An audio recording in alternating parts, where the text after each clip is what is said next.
Good afternoon 11th class. कैसे हो बच्चों आप लोग? आई होप कि आप बहुत अच्छे होंगे। पहले हमने पिछले वीडियोस में पिछले लेक्चर में हमने बात करी थी सरल उतक की। ठीक है, सरल उतक की बात करी थी जिसमें हमने पैरेन्काइमा, कोलेनकाइमा, स्क्लेरेन्काइमा पढ़ा था। आज हम बात कर रहे हैं जटिल उतक की, यानी कि कॉम्प्लेक्स टिश्यू की। तो जटिल उतक क्या होते हैं? जटिल उतक कोशिकाओं का वह समूह होता है जिसमें एक से अधिक प्रकार की कोशिकाएं होती हैं और जो मिलकर एक इकाई की तरह कार्य करती हैं। ठीक है, जटिल उतक के प्रमुख उदाहरण हैं जाइलम तथा फ्लोएम।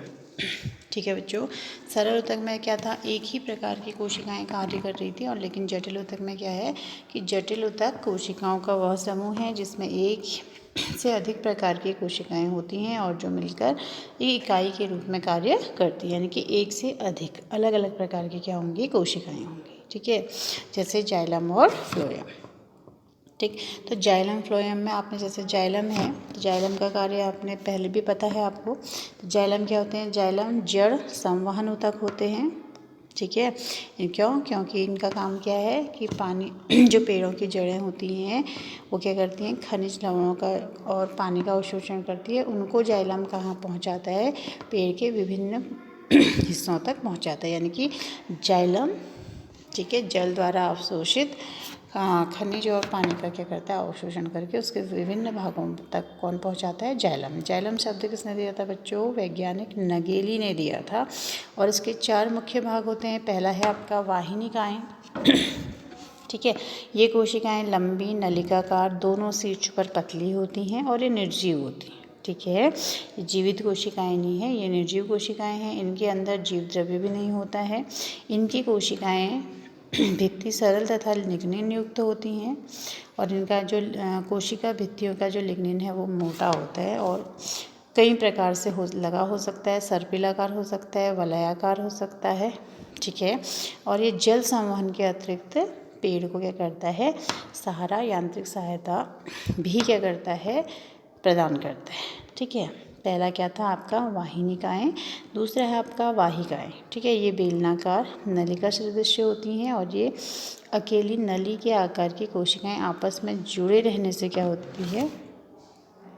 फिर से देख लीजिए, ये बेलनाकार या नलिका सदृश्य होती है। ये अनेक नली के आकार की कोशिकाओं से आपस में जुड़े रहने से क्या होती हैं? बनती हैं। ठीक है, एक के ऊपर एक स्थित इन कोशिकाओं के बीच में अनुपस्थित भित्ति जब पूर्ण या अपूर्ण रूप से घुल जाती है तब इन्हें क्या कहलाते हैं?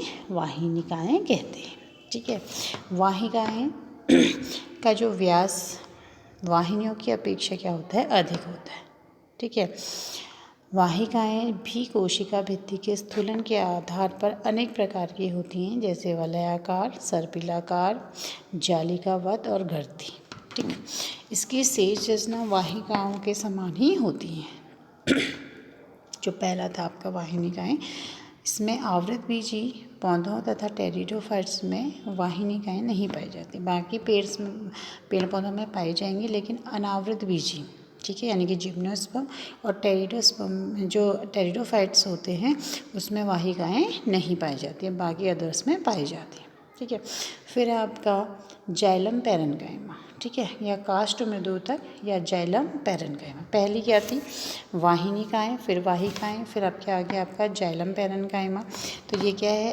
पैरेन्काइमा है तो कैसा होगा? भोजन संचित करने के लिए होंगी, है ना।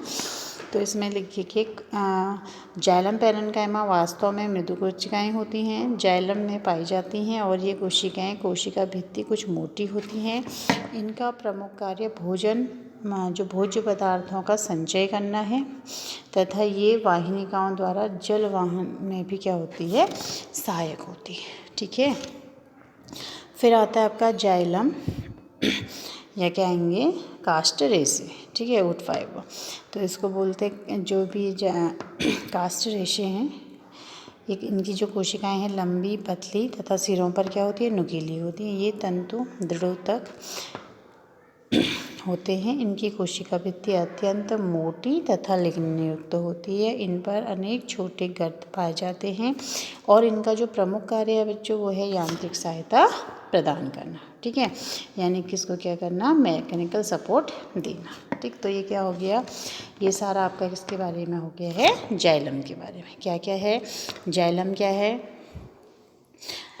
एक प्रकार का जटिल ऊतक है। तो जटिल ऊतक में हम क्या पढ़ रहे थे कि जटिल ऊतक कोशिकाओं का वह समूह है जिसमें अनेक प्रकार की कोशिकाएं होती हैं और मिलकर एक इकाई की तरह कार्य करती है। जैसे आपके घर में है ना, 4 5 सदस्य घर में रहते हैं, ठीक है ना, तो उनको अलग अलग काम है। जैसे मम्मी घर देखती है, पापा ऑफिस जाते हैं, बच्चे पढ़ाई करते हैं, है ना, घर के कामों में भी हेल्प करते हैं। तो ये क्या है, एक इकाई की तरह है तो बहुत सारे लोग, और एक इकाई की तरह क्या कर रहे हैं, कार्य को संपन्न कर रहे हैं, तो वो कैसे हो गए, जटिल ऊतक हो गए। ठीक है, तो इसमें पहला क्या आपका जाइलम है।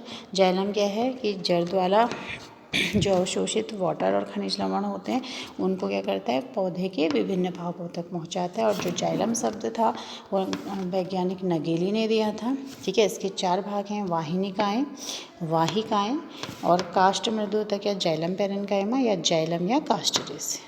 ठीक है, तो आज के लिए इतना ही। कल फिर हम क्या पढ़ेंगे, फ्लोएम के बारे में पढ़ेंगे। ठीक है, इसको आप अपनी कॉपी में कर लीजिएगा और NCERT से इसका चित्र भी बना लीजिएगा। थैंक यू बच्चों।